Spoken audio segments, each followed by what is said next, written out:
This video was brought to you by Ground News. Wagner's attempted mutiny last weekend was not a good look for Putin. Not only was he nearly toppled by a lunatic chef with a few thousand convicts, but he also had to be bailed out by Belarusian Prime Minister Alexander Lukashenko, with a deal that basically let the Wagner Group's leader, Yevgeny Prigozhin, off the hook without even a slap on the wrist, despite the fact that he oversaw an armed insurrection and shot down a number of Russian aircraft. So in this video, we're going to take a look at what the insurrection says about Putin's authority. Hint, it's not good. Why things are only going to get worse for Putin, and whether this could really be the beginning of the end for him.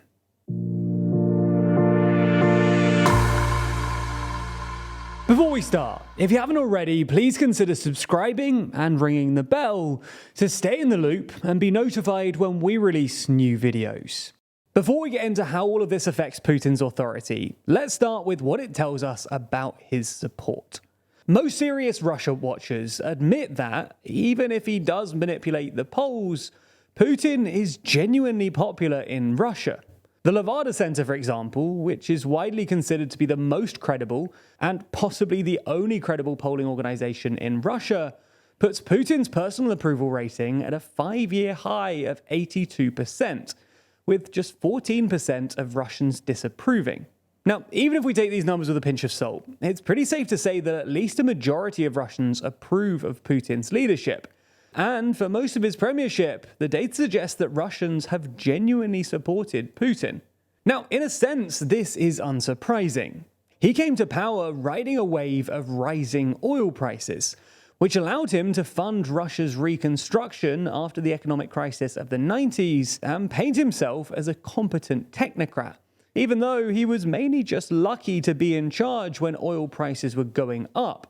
In the same way that the last leader of the Soviet Union, Mikhail Gorbachev, was unlucky to be in charge while oil prices were going down. It also helps that Putin has a near complete control over the media and a habit of jailing his political opponents. However, Wagner's attempted coup, and specifically the reaction to it by Russian citizens in Rostov, is interesting because it suggests that while Putin might have widespread support in Russia, his support is nonetheless thin. What we mean by that is that while most Russians think that he's doing an alright job, they apparently don't actually like him that much. This is why Wagner were allowed to casually roll into a city with a population of over 1 million Russians with basically no resistance. Russians think Putin is fine, but they don't like him enough to fight for him. A good comparison is the attempted coup in Turkey in 2016. When the army tried to overthrow Erdogan, thousands, if not tens of thousands of citizens took to the street to resist them. Now, obviously, these Turks weren't just out there to defend Erdogan. They were also defending Turkish democracy, and Turkey does have a history of political participation very unlike Russia. But nonetheless, the difference in reaction is striking. Not only did citizens in Rostov not really put up any resistance, but videos from Saturday evening suggest that they were actually cheering Wagner and jeering at Russia's state security forces. Again, it's only a single data point, but it does suggest that ordinary Russians, even if they think Putin is doing an alright job, just aren't enthused by him. And in a sense, this is sort of unsurprising too. Putin came to power as a competent technocrat, and technocrats rarely command much enthusiasm. He's also struggled to explain to the Russian public why they should care about Ukraine. He's constantly downplaying the importance of the invasion by referring to it as a special military operation, and he's given 1 million different reasons for why Russia is even in Ukraine. To regain Novorossiya, to protect Russian speakers in Donbass, to resist NATO expansion, to end American unipolarity, to denazify Kyiv, to fight back against Ukrainian Satanists. And to top it all off, he's even claimed that Russia is in Ukraine to protect traditional Russian culture from being erased by LGBTQ+ rights and, quote, transsexuals. Now, all of this rhetoric does make it difficult for ordinary Russians to get behind either Putin or the special military operation.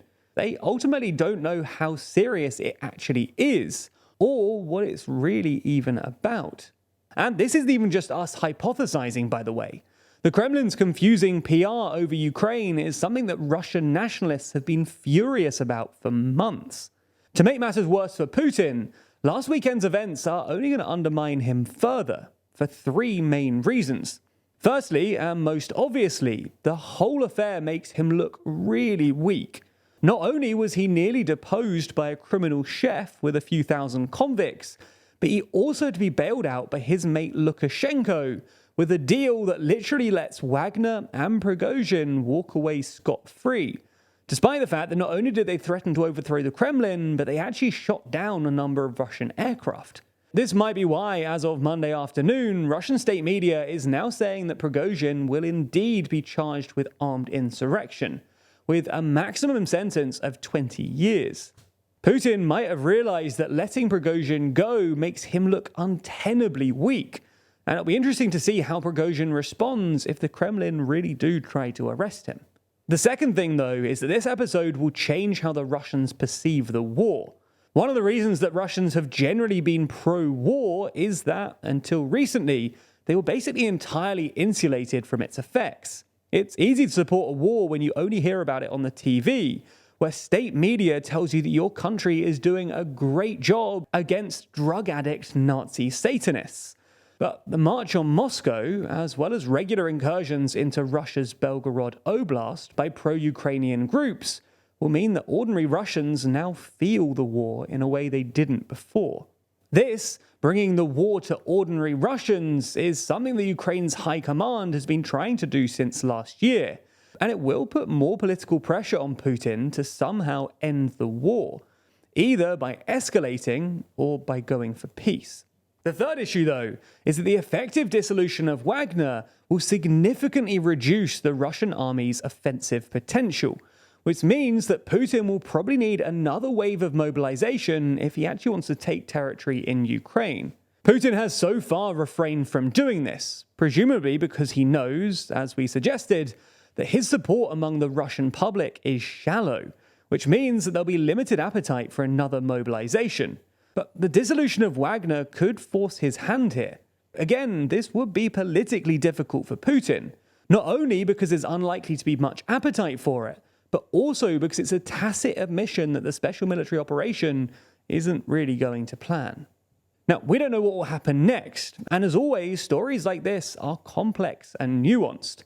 As such, our goal has always been to shed light on these stories as much as we can, to help you better understand what's going on in the world around you. Unfortunately, though, many news outlets use this complexity and nuance to frame a story in a certain way, which is why I'm excited to tell you about today's sponsor, Ground News. Ground News is a really useful website and app which I use every day, which lets you compare related articles in one place from thousands of sources around the world and across the political spectrum, with deep context about the source of the information. For instance, take this story about Zelensky's reaction to Wagner's attempted coup in Russia.